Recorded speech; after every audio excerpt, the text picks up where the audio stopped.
Señor les bendiga a todos mis hermanos, paz de Dios para todos y una gran bendición para todos mis hermanos que nos están escuchando desde este lugar donde estamos ministrando la palabra de Dios, que en esta oportunidad se encuentra en el Evangelio según San Mateo, capítulo número 16, versículo 13 al 19 inclusive. Vamos a la lectura y dice de la siguiente manera: Cuando llegó a la región de Cesarea de Filipo, Jesús preguntó a sus discípulos: ¿quién dice la gente que es el Hijo del Hombre?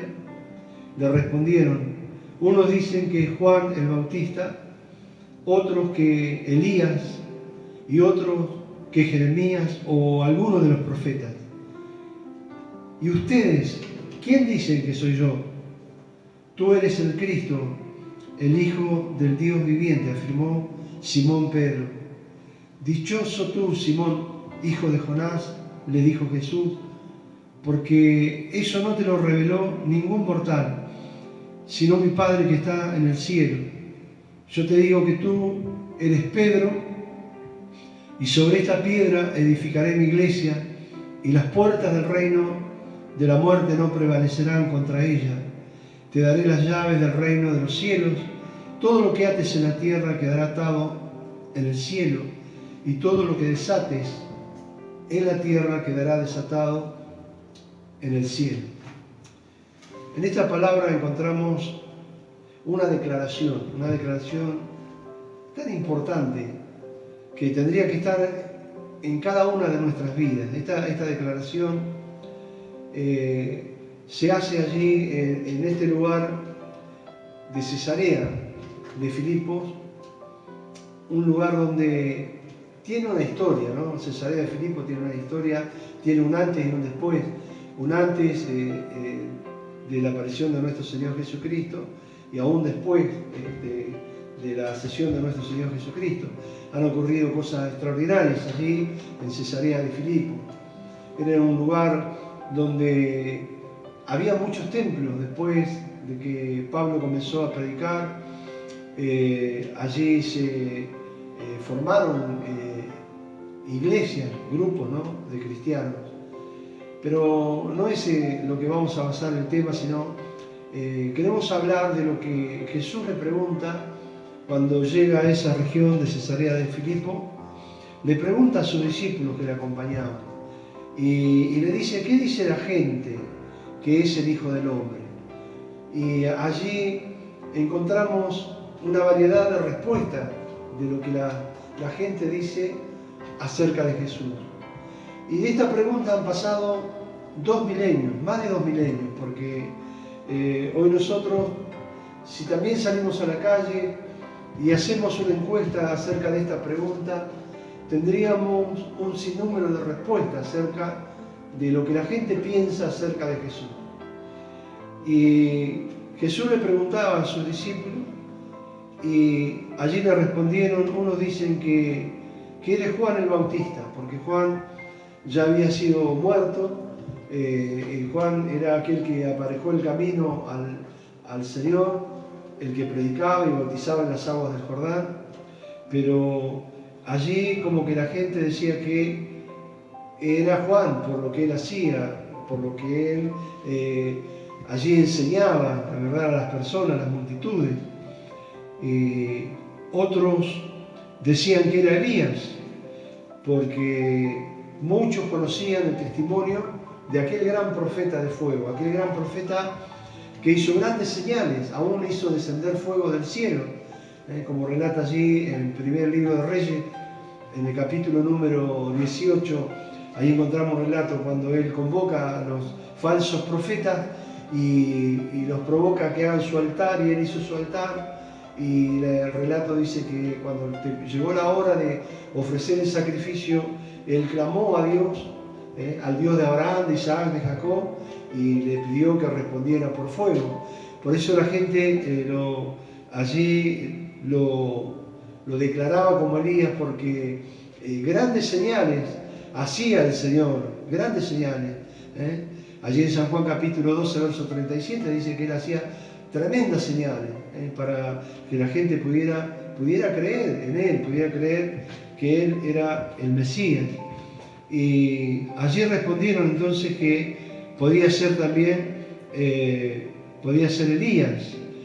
Otros decían que era Jeremías o alguno de los profetas, lo asimilaban o lo comparaban con alguno de los profetas, pero ninguno de ellos pudo dar la respuesta, porque a ningún ser de esta tierra podemos comparar con la persona de Jesús. No hay ningún profeta en el Antiguo Testamento, no hay ningún patriarca, no hay un ser creado que se pueda allí comparar a Jesús, no lo hay. Jesús es único, pero nosotros allí vemos que también luego la pregunta se dirige a sus discípulos.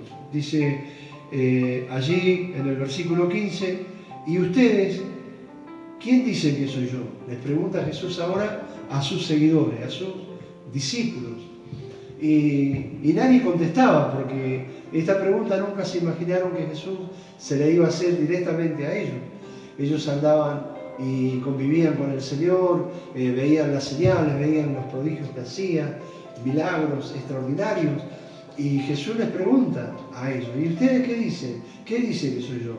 Y allí Pedro dice en el versículo 16, tú eres el Cristo, el Hijo del Dios viviente, el único que sobresale entre todos los discípulos, el único que allí suelta la palabra diciendo quién es Jesús.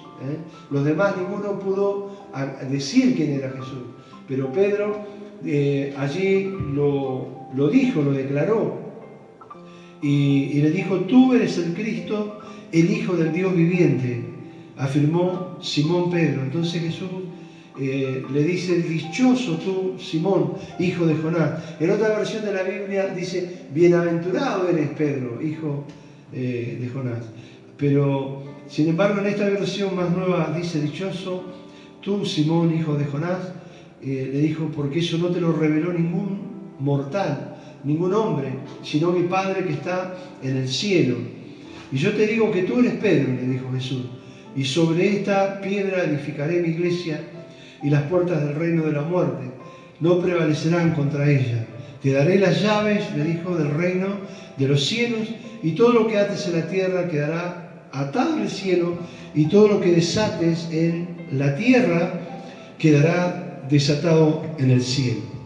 En este maravilloso relato encontramos una gran verdad sobre nuestra vida. Cada uno de nosotros debe tener un concepto claro de lo que es Jesús, porque de acuerdo a cómo nosotros tengamos la claridad de quién es Jesús, así será nuestra vida, así será cómo nosotros vivimos en este mundo, si vivimos, ¿verdad?, en fe, en victoria, en poder, o vivimos en fracaso, o vivimos en derrota. Es necesario que cada persona, cada ser humano pueda llegar a tener un encuentro personal con el Señor. Usted no lo va a ver personalmente, pero sí uno puede tener un encuentro personal, decimos, porque cuando uno escucha la palabra de Dios, allí podemos tener un encuentro con el Señor, podemos conocerle. Muchas personas le conocen a Cristo porque estaban enfermas y Jesús los sanó. Alguien oró en el nombre de Jesús y fueron sanados. Entonces esas personas conocen a Cristo por medio de un milagro, por medio de una sanidad.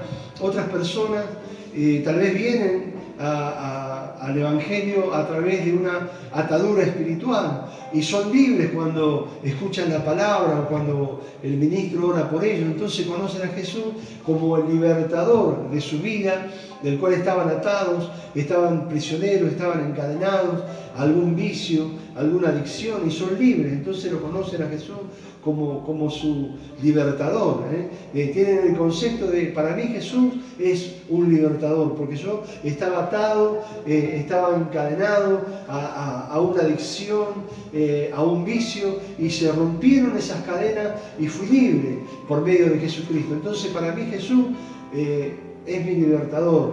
Otro, ¿verdad? Allí puede ser una persona que estaba en depresión, que estaba en aflicción, estaba en angustia, y Jesús lo sacó del pozo de la desesperación, lo sacó de ese lugar de aflicción, de angustia, de esa depresión, lo sacó de ese lugar de desesperanza a un lugar de esperanza, de un lugar de tinieblas a un lugar de luz. Entonces, para él, Jesús puede ser la luz, porque también Jesús lo dijo que Él era la luz del mundo.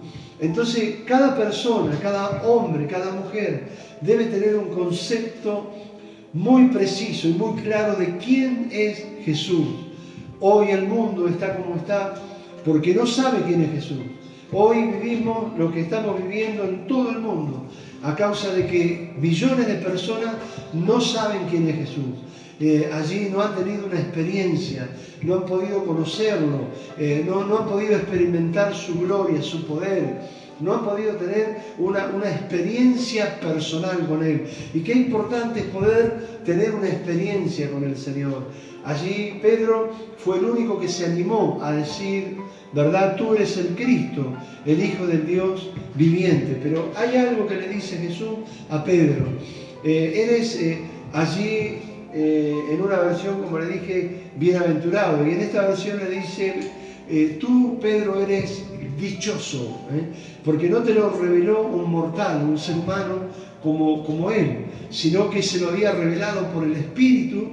El Dios creador de los cielos y la tierra le había puesto en su espíritu que ese Jesús era el Hijo de Dios, era el Mesías, era aquel que el pueblo estaba esperando y que no le conoció, porque allí en el Evangelio según San Juan, capítulo 1, versículo 11, dice, a los suyos vino, mas los suyos no le recibieron, pero más a todos los que le recibieron, a los que creen en su nombre, Él le dio poder, le dio potestad de ser hechos hijos de Dios. Es importante poder conocer a Jesús, saber quién es Jesús, ¿para qué? Primeramente para beneficio personal de nuestra vida, porque Él es nuestro Salvador. Él es el Salvador del mundo. Él vino a buscar y a salvar lo que se había perdido. Él es el Salvador del mundo. Él vino a dar su vida. Es aquel que perdona nuestros pecados. Es aquel que nos sana nuestras dolencias. Es aquel que rescata del hoyo nuestra vida, el que nos corona de favores y de misericordia. Ese es Jesús, Jesús de Nazaret, ese que despreciaron, que allí en vez de recibirlo como el Mesías, lo acusaron, allí inocentemente pagó en la cruz del Calvario, derramó su sangre para que nuestros pecados fueran perdonados. Y a través de Jesús alcanzamos la vida eterna. Qué importante es conocer a Jesús como nuestro Señor, como nuestro Salvador, como nuestro sanador, como nuestro perdonador, como aquel que nos abre las puertas del cielo para que un día entremos en la eternidad y podamos ser salvos, para que nuestros pecados han sido redimidos allí a través de su vida, a través de su sangre. Es tan importante conocer al Salvador, ¿verdad?, a nuestro Señor, y tener seguridad de quién es Jesús por nosotros, porque nosotros tenemos algo muy importante que hacer en la vida cuando le conocemos al Señor. Dice la palabra de Dios, por eso yo te digo que tú eres Pedro, le dijo, y sobre esta piedra, hablando de su propia vida, porque la piedra, la roca es Jesús, aunque él le dijo que su nombre sería Pedro, que también significa roca, pero estaba refiriéndose a su propia vida. Cristo es la peña de Oreb, es la roca. Y allí le dijo, tú eres Pedro, y le dijo, y sobre esta roca, refiriéndose seguramente a su propia persona, edificaré mi iglesia, porque el fundamento de la iglesia es Jesucristo. Y Jesucristo entonces es la roca, es la peña angular, es la piedra angular, dice. Entonces el fundamento de la iglesia es Jesucristo. Por eso dice sobre esta roca, está refiriéndose a Él, a su propia vida. Fundaré la iglesia. Y el fundamento de la iglesia es Cristo. Y nadie va a poder destruir a la iglesia, aunque han tratado desde que comenzó a nacer la iglesia hace más de 2000 años, han tratado de destruir la iglesia, pero nunca jamás la van a poder destruir, porque la roca, el fundamento de la iglesia es Jesucristo. Y dice la palabra de Dios allí que las puertas del reino de la muerte no prevalecerán, dice, contra ella, contra la iglesia. Y le dice a Pedro, en el versículo 19, te daré las llaves del reino de los cielos, le dice a Pedro, a ti te daré las llaves del reino de los cielos. No es que Pedro tiene las llaves para abrir la puerta del cielo y que aquel que entre y aquel que no es así. ¿Qué significa que le dio las llaves del reino de los cielos a Pedro? Significa que Pedro había hecho una declaración de entre todos sus discípulos, fue el único que se animó a hacer esta declaración. Tú, le dijo, eres el Cristo, el Hijo del Dios viviente.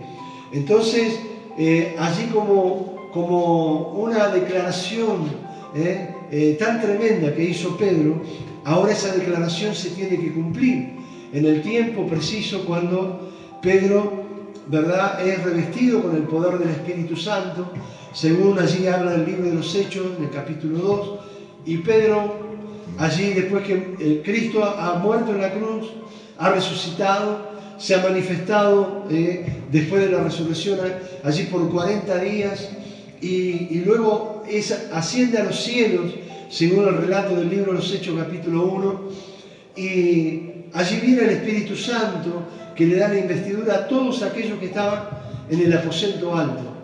Pero luego Pedro recibe esa investidura y Pedro comienza a predicar la palabra. Esa es la llave que Jesús le dio a Pedro. A ti te daré la llave del reino de los cielos. Era que Pedro tenía allí una llave, significa tener una autoridad, podríamos decir, para abrir una puerta y para cerrar una puerta. Entonces esa llave representaba la autoridad que Jesucristo le había dado a Pedro cuando él declara que él es el Hijo de Dios. Tú eres el Cristo, el Hijo del Dios viviente. Entonces Pedro recibe la palabra cuando Jesús le dice, a ti te daré la llave del reino de los cielos.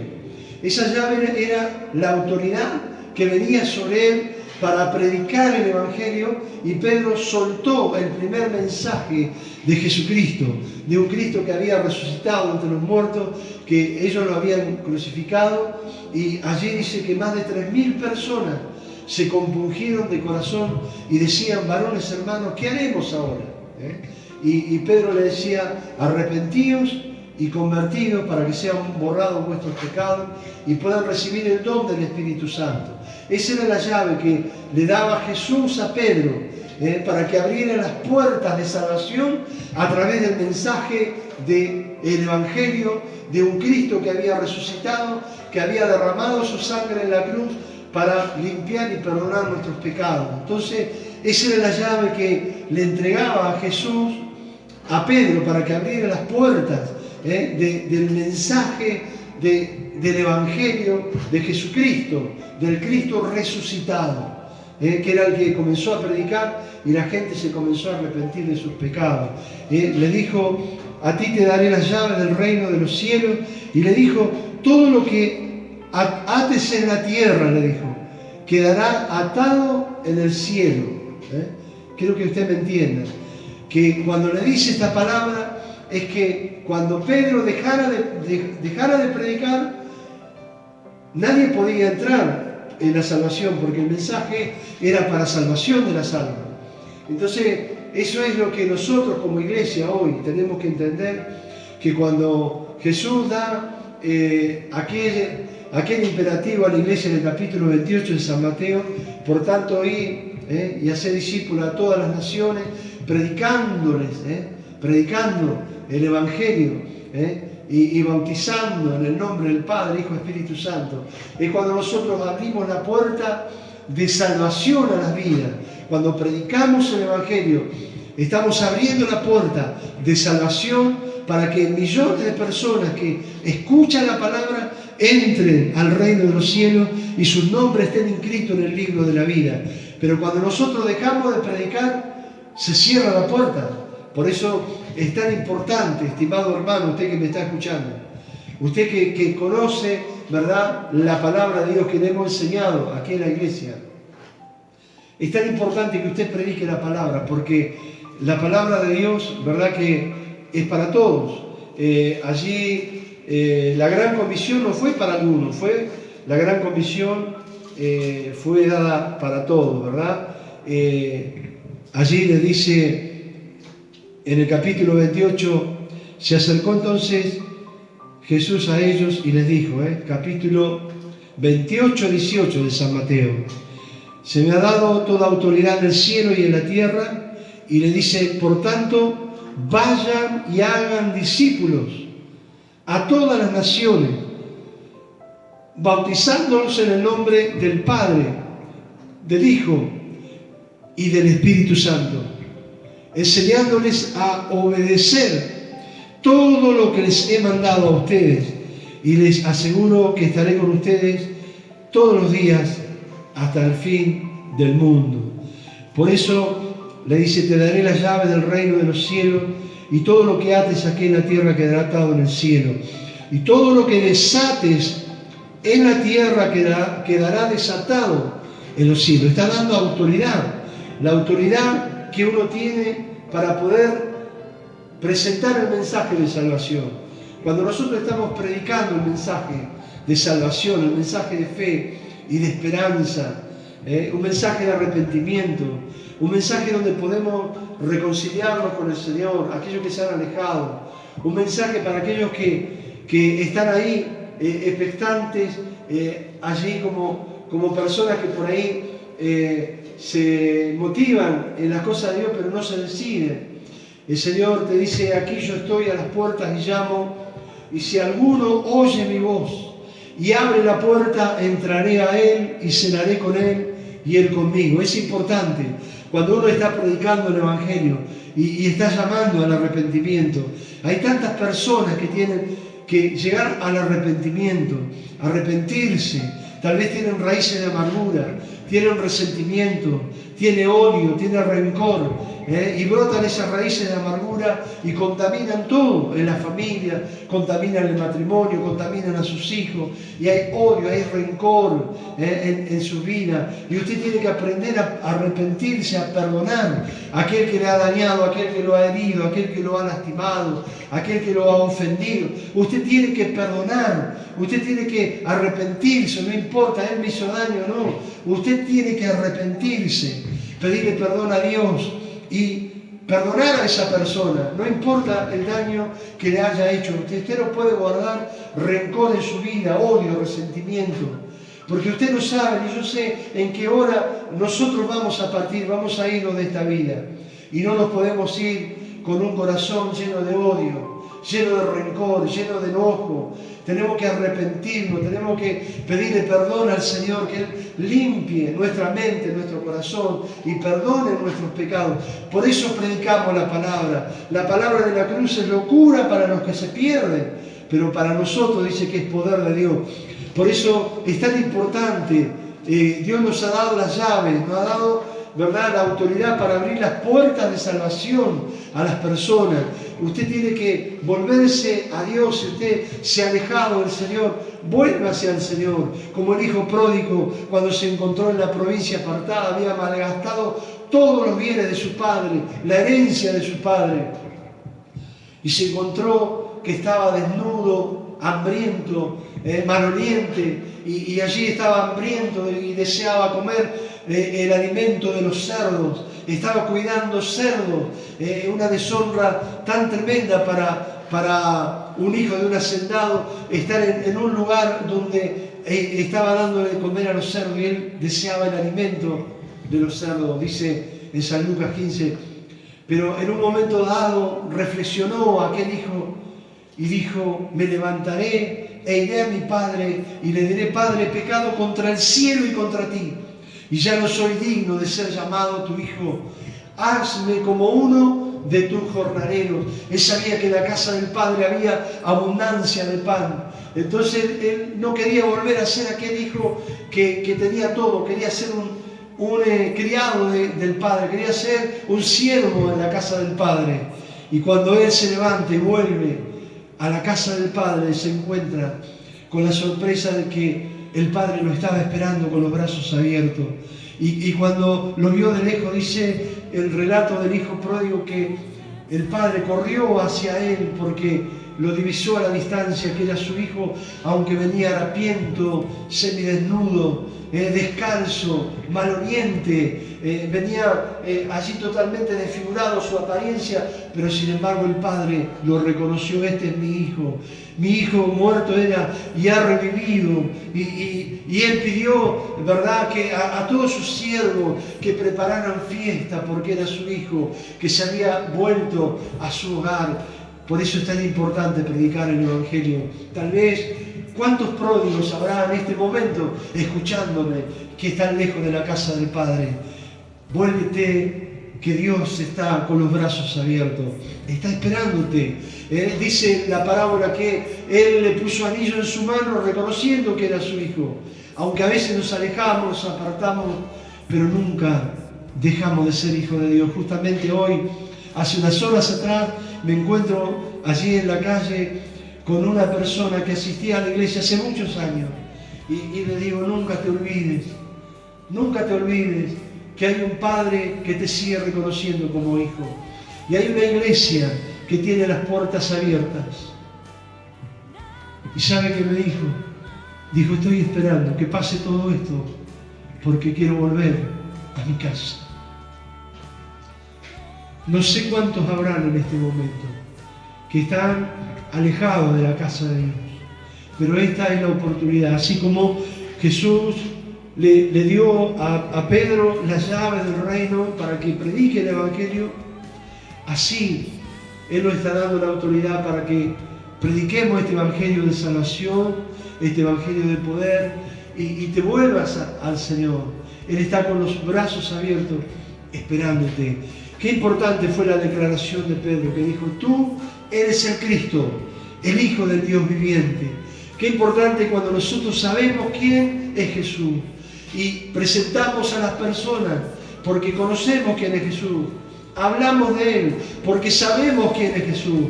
Oramos en su nombre porque sabemos quién es Jesús. Es tan importante. ¿Y cómo poder saber quién es Jesús? Es tan importante que lea los evangelios. Cada evangelio, el evangelio de San Mateo presenta a Jesús de una manera, San Marcos de otra manera, San Lucas de otra manera, San Juan de otra manera, porque cada uno de estos discípulos tuvo una experiencia personal con el Señor y lo conocían de una manera diferente. Yo sé que usted va a tener una experiencia diferente a la mía, pero usted va a conocer quién es Jesús cuando usted lea los evangelios, y allí va a conocer quién es Jesús. Lea la Biblia, lea los evangelios y va a ver usted quién es Jesús, lo va a conocer. Y cuando usted lo conozca y usted tenga un encuentro con Él, usted va a hablar de Él porque usted lo conoce. Usted no puede hablar de alguien que no conoce. Tristemente el mundo habla de mucha gente sin conocerla. Habla de fulano, de mengano, y no sabe quién es al fin. Habla por lo que otro dice. Muchos quieren predicar el Evangelio por lo que otros dicen. No, no lo haga así. Usted predique el Evangelio por lo que usted conoce de Jesús. Conozca la palabra y conocerá a Jesús. Hable con Él, ore, clame a Dios todos los días y va a conocer quién es Jesús. Va a conocer quién es el Padre. Va a conocer quién es el Espíritu Santo. Y usted va a hablar de Jesús, va a hablar del Padre, va a hablar del Espíritu Santo, porque usted ha conocido como allí Pedro recibió la revelación por medio del Espíritu que Dios le dio. Jesús le dijo: no te lo reveló carne ni sangre, no te lo reveló un mortal, le dijo, te lo ha revelado mi Padre. Te lo ha revelado mi Padre. Y cuando usted lea la palabra, cuando usted ore, cuando usted hable con Dios, Dios revelará por el Espíritu quién es Jesús. Que el Señor te bendiga en este momento. Y yo quiero orar por tu vida. Señor Jesús, te doy gracias. Te doy gracias por esta hermosa palabra que me has permitido compartir en esta oportunidad. Te pido, Señor, por todas las personas en todo lugar donde me están escuchando este mensaje. Señor, que toque su vida, toque su corazón. Si hay alguien que necesita arrepentimiento, perdónalo, Señor. Hay alguien que necesita restauración, restáuralo, Señor. Hay alguien que necesita en este momento sanidad, sánalo, Señor. Rompe las cadenas del pecado, rompe las ataduras, las ligaduras, quebranta los yugos, Señor. Toca a las personas que están internadas, personas que tienen allí el COVID-19, aquellos que están allí con esa peste, Señor, con esa infección allí. Sana sus vías respiratorias. Señor, sana sus pulmones. Restaura en el nombre de Jesús. Reprendo esa enfermedad, ese espíritu de enfermedad ahora mismo. Reprendo ese espíritu de muerte. Fuera en el nombre de Jesús de Nazaret. Proclamo vida, poder, salvación en el nombre de Jesucristo. En este momento, Dios del cielo, Padre, todo lo que ate aquí en la tierra, atado será en los cielos. Y lo que desate aquí en la tierra, desatado será en los cielos. Desato vida sobre aquel que está agonizando. Desato salud sobre aquel que está enfermo. Desato libertad sobre aquel que está atado. Desato poder y vida sobre aquel que está caído en el nombre de Jesús de Nazaret. En este momento proclamo y declaro esta palabra para la honra y la gloria de tu nombre. Que Dios te bendiga y será hasta la próxima. Dios te bendiga.